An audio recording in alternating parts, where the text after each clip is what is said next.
This show is entirely fictitious and any resemblance to real persons, dead or alive, places or events is purely coincidental.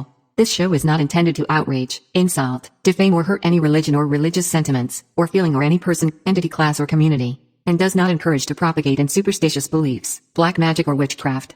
Listeners should exercise the discussion. Hello दोस्तों, मैं स्वराज शर्मा लेकर आया हूँ एक और horror story. आशा करता हूँ आपको अच्छी लगेगी।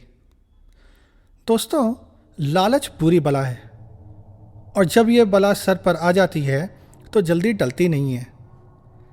ऐसा ही कुछ हुआ विनी के साथ। विनी कॉलेज में पढ़ती थी और कॉलेज उसके घर से कुछ 1 किलोमीटर दूर था। अक्सर वो पैदल ही घर से कॉलेज आती थी और कॉलेज से घर। सीधी सादी मिडिल क्लास लड़की, बस के पैसे बचाकर कभी कभार गोलगप्पे खा लेती थी। रास्ते भर अपने सस्ते वाले स्मार्टफोन में गाने सुनती थी ताकि बोर ना हो। परेशानी ये हो गई थी कि ईयरफोन ख़राब हो गया था। क्यों ना होता, घटिया क्वालिटी का जो था, लेकिन बस में जो था वही खरीदना पड़ा। पापा से पैसे मांगे थे लेकिन रोज़ डाल जाते थे। आज कॉलेज में एनुअल फंक्शन की रिहर्सल थी, इसलिए कॉलेज से निकलने में देर हो गई। समझ लीजिए शाम के 7 बज रहे होंगे। रास्ते में एक दूध बाज़ार पड़ता था जो सुबह ही लगता था, शाम को खाली रहता था। विनी वहाँ से जल्दी निकलना चाहती थी, तभी उसकी नज़र रास्ते में पड़े एक पैकेट पर पड़ी। मिडिल क्लास लड़की एक बार रुक गई। डरते हुए पैकेट को उठाया तो देखा अंदर एक बिल्कुल नया ईयरफोन रखा था। कोई जा रहा होगा नया खरीद कर सुबह सुबह, हड़बड़ी में और भीड़ की वजह से गिर गया होगा। उसने खुद को तसल्ली सी दी और बैग में रखकर जल्दी से घर की ओर चल दी। रास्ते भर उसे अपराध बोध होता रहा, लेकिन लालच साहब लालच, इससे ऊपर कुछ नहीं होता। और फिर इतना महंगा ईयरफोन वो कभी नहीं खरीद पाती। खैर, वो कुछ ही देर में घर पहुंची। चेहरे पर थोड़ा डर था। माँ क्या बोलेगी, पापा क्या बोलेंगे। माँ ने पूछा, क्या हुआ बेटी? उसने कहा, अरे सॉरी माँ, आज वो कॉलेज में रिहर्सल थी इसलिए देर हो गई। माँ बोली, कोई बात नहीं बेटा, लेकिन फ़ोन कर दिया करो। ठीक है माँ। अरे हाँ, आज कॉलेज वालों ने सभी डांस में पार्टिसिपेट करने वालों को एक ईयरफोन दिया है, ये देखो। माँ चौंक गई। वाह, ये तो बहुत बढ़िया है, भला हो उनका, तुझे तो एक लेना भी था। विनी ने राहत की सांस ली। अच्छा बहाना बनाया। विनी ने उस पर गाने सुनना शुरू कर दिए। वो बहुत खुश थी। रात को पापा आए, उनको भी यही बताया कि कॉलेज वालों ने दिया। पापा को भी अच्छा लगा। विनी का एक छोटा भाई भी था जो अभी सिर्फ 5 साल का ही था। वो भी जिद कर रहा था ईयरफोन में गाना सुनने की।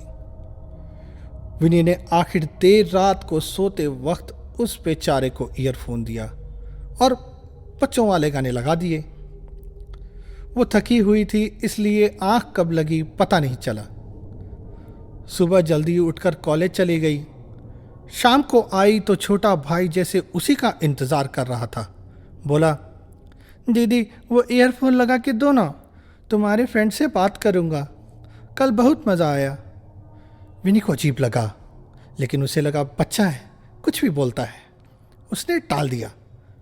बच्चे ने फिर कहा, दीदी दे दो, नहीं तो सबको बता दूंगा कि ये ईयरफोन तुम्हें गिरा हुआ मिला है। विनी को ज़बरदस्त शॉक लगा।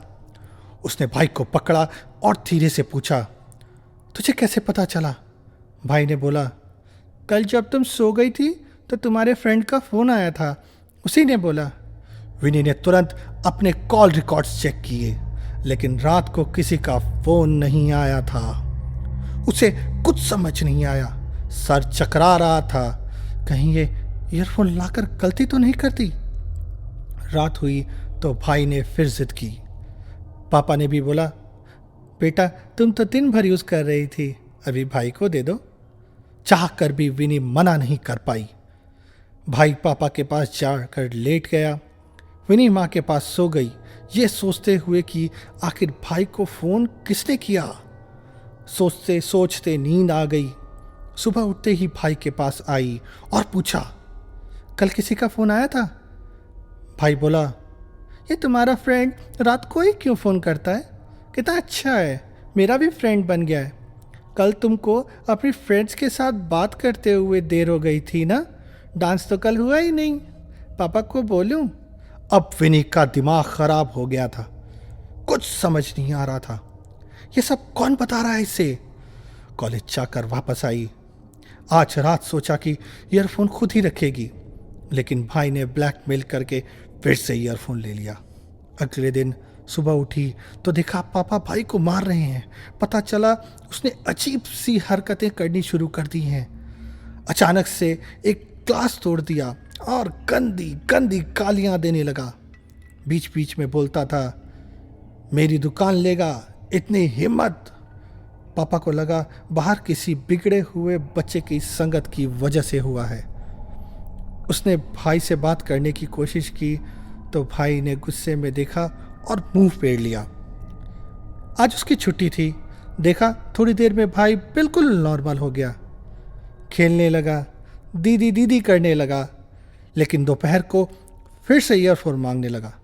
विनी ने इस शर्त पर ईयरफोन दिया कि रात को ईयरफोन नहीं लेगा। उसने देखा जैसे ही भाई ने ईयरफोन लगाया सीरियस हो गया और शांत भी। थोड़ी देर बाद खुद ही उसने ईयरफोन वापस कर दिया और जाकर सो गया। रात को विनी ने ईयरफोन लगाया और इंतज़ार करने लगी कि कोई फ़ोन आएगा, लेकिन कुछ नहीं हुआ। ये बिल्कुल अजीब था। अगले दिन जब कॉलेज जा रही थी तो उसी जगह पहुंची जहां पर ईयरफोन गिरा हुआ मिला था।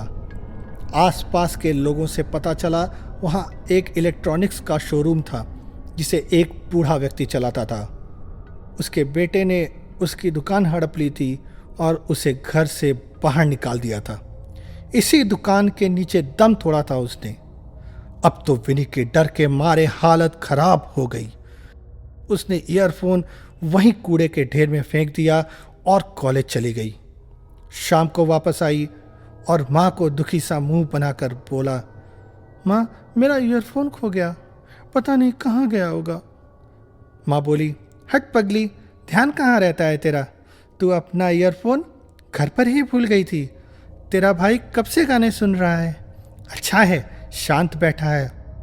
विनी भागकर भाई के पास गई और भाई ने उसकी तरफ देखा और एक अजीब तरह से मुस्कुराने लगा, जैसे चिढ़ा रहा हो।